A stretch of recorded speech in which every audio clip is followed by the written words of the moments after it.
తూర్పుగోదావరి జిల్లా రాజమండ్రిలోని వైసీపీ జిల్లా కార్యాలయానికి municipal corporation commissioner Dinesh Kumar నోటీసులు జారీ చేశారు. ప్రభుత్వ భూముల్లో అక్రమంగా కట్టిన భవనాలను 7 రోజుల్లో తొలగించాలన్నారు. లేని పక్షంలో ఏపీ మున్సిపల్ యాక్ట్ ప్రకారం చట్టపరమైన చర్యలు తీసుకుంటామని తెలిపారు. కొత్తగా నిర్మిస్తున్న వైసీపీ పార్టీ భవనాలకు మున్సిపల్ టౌన్ ప్లానింగ్ అధికారులు నోటీసులు అంటించారు.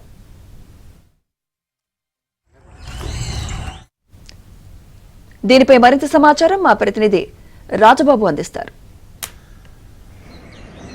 తూర్పుగోదావరి జిల్లా రాజమండ్రిలో వైసీపీ జిల్లా కార్యాలయానికి సంబంధించి అనధికారికంగా నిర్మించడంపై ఇక్కడ రాజమండ్రి కార్పొరేషన్ అధికారులు నోటీసులు ఇవ్వడం జరిగింది. వారం రోజుల్లో సమాధానం చెప్పాలి, లేని పక్షంలో భవనాన్ని కూల్చివేస్తాము చట్ట ప్రకారం అని కూడా నోటీస్ ఇవ్వడం జరిగింది. మనం ప్రస్తుతం ఇక్కడ రాజమండ్రి R&B గెస్ట్ హౌస్ సమీపంలో ఉన్న ఇక్కడ వైసీపీ జిల్లా కార్యాలయం నిర్మాణం దగ్గర ఉన్నాం. మనం విజువల్స్లో చూడవచ్చు. మరో ఇంద్రభవనాన్ని తలపించే విధంగా ఋషికొండను తలదన్నే విధంగా ఇక్కడ భవనాన్ని కూడా నిర్మించడం జరిగింది. ఈ భవనానికి సంబంధించి ప్రభుత్వ భూమి ఇది. రోడ్లు భవనాల శాఖకు సంబంధించిన 2 ఎకరాల భూమిని ఇక్కడ సంవత్సరానికి 1000 రూపాయలు లీజు చెల్లించే విధంగా సుమారుగా 36 సంవత్సరాలు లీజుకు తీసుకున్నట్టు కూడా సమాచారం అందుతుంది. అయితే దీనిపై అధికారులు మాత్రం పూర్తి వివరాలు చెప్పలేని పరిస్థితి. ఎందుకంటే గత 5 సంవత్సరాల్లో వైసీపీ అధికారంలో ఉన్న నేపథ్యంలో ఇక్కడ అధికారులను బెదిరించి వైసీపీ నేతలు అక్రమంగా అన్యాయంగా ఇక్కడ ఎటువంటి అనుమతులు లేకుండా భవనాన్ని నిర్మించిన దృశ్యాలను కూడా మనం విజువల్స్లో చూడవచ్చు. ఇక్కడ రాజమండ్రి కార్పొరేషన్ అధికారులు నోటీసు అందించిన దృశ్యాలను కూడా మనం విజువల్స్లో చూడవచ్చు. ఈ భవనానికి సంబంధించి ఎటువంటి అనుమతులు లేవు, అనధికారికంగా భవనాన్ని నిర్మించారు కాబట్టి వారం రోజుల్లో సమాధానం ఇవ్వాలి, లేని పక్షంలో మున్సిపల్ చట్టం ప్రకారంగా కూడా కూల్చివేస్తామని కూడా ఆదేశాలు జారీ చేయడింది. అంటే తూర్పుగోదావరి జిల్లా వైసీపీ జిల్లా అధ్యక్షుడికి ఈ నోటీస్ ఇవ్వడం జరిగింది. మనం విజువల్స్లో చూడవచ్చు.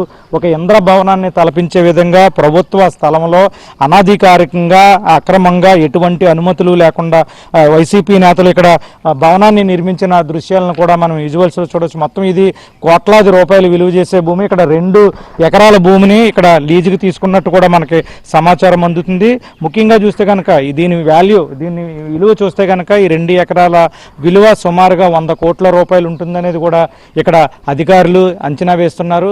మనం విజువల్స్లో చూడవచ్చు. మొత్తం 2 ఎకరాల స్థలంలో ఇంద్ర భవనం అంటే ఒక జిల్లా వైసీపీ కార్యాలయం ఇంద్ర భవనాన్ని తలపించే విధంగా కూడా ఇక్కడ నిర్మించడాన్ని కూడా మనం విజువల్స్లో చూడవచ్చు. మొత్తానికి గత 5 సంవత్సరాలుగా కూడా ఒక సెంటి భూమిలో పేదవాడికి జగనన్న ఇళ్ల స్థలం పేరు చెప్పి ఒక సెంటి భూమిలో ఇల్లు నిర్మించలేని ముఖ్యమంత్రి జగన్ ఇక్కడ జిల్లా రాజమండ్రిలో మాత్రం నడిబొడ్లో ఒక ప్రభుత్వ స్థలంలో అనధికారికంగా అన్యాయంగా ఇక్కడ భవనాన్ని వైసీపీ జిల్లా కార్యాలయం భవనాన్ని నిర్మించుకున్న దృశ్యాలు అయితే కూడా చూడవచ్చు. మొత్తం ఈ పరిస్థితి రాజమండ్రిలో ఎటువంటి అంటే ఎవరికీ తెలియకుండా అనధికారికంగా ఇంత పెద్ద భవనాన్ని నిర్మించడంపై కూడా రాజమండ్రిలో తీవ్ర విమర్శలు వ్యక్తమవుతున్నాయి. వైసీపీ నిరుపేదలకు రాజమండ్రి రూరల్ రాజమండ్రి సిటీకి సంబంధించి వేలాది మంది నిరుపేదలు ఉన్నప్పటికీ ఒక సెంటు స్థలంలో ఇల్లు నిర్మించలేని జగన్ ప్రభుత్వం ఏకంగా రాజమండ్రి నడిబొడ్డున సుమారుగా 100 కోట్ల రూపాయలు విలువ చేసే 2 ఎకరాల స్థలంలో ఒక ఇంద్రభవనాన్ని వైసీపీ కార్యాలయం కోసం నిర్మించుకోవడంపై కూడా తీవ్ర విమర్శలు వ్యక్తమవుతున్నాయి. అంటే ఇక్కడే ఆర్ట్స్ కాలేజీలోనే హెలీప్యాడ్ వస్తుంది. హెలీప్యాడ్ దిగిన తర్వాత నేరుగా జగన్ ఇక్కడికి వచ్చి ఇక్కడ విలాసవంతమైన ఈ కార్యాలయంలో గడిపే విధంగా కూడా ఈ భవనాన్ని నిర్మించడం జరిగింది. మొత్తాన్ని చూస్తే కనుక ప్రస్తుతం వైసీపీ ప్రభుత్వం ఓడిపోవడంతో ఇప్పుడు కూటమి ప్రభుత్వం అధికారంలోకి వచ్చిన నేపథ్యంలో అధికారులు మౌనం వీడారు. గత సంవత్సర కాలంగా కూడా నిర్లక్ష్యంగా ఉన్న అధికారులు ఇప్పుడు కొరడా జుల్పించారు, నోటీస్ ఇవ్వడం జరిగింది. ఈ వారం రోజుల్లో వైసీపీ ప్రజాప్రతినిధులు స్పందించారా, లేని పక్షంలో మున్సిపల్ చట్టం ప్రకారంగా అధికారులు ఏం చేస్తారనేది మాత్రం తీవ్ర ఉత్కంఠ నెలకొంది. ఇది రాజమండ్రిలో 100 కోట్ల రూపాయలు విలువ చేసే 2 ఎకరాల ప్రభుత్వ స్థలంలో వైసీపీ అనధికారికంగా ఇంద్రభవనాన్ని వైసీపీ జిల్లా పార్టీ కార్యాలయాన్ని నిర్మించుకున్న పరిస్థితి. వీడియో జర్నలిస్ట్ సతీష్తో రాజుబాబు, ABN ఆంధ్రజ్యోతి, రాజమండ్రి.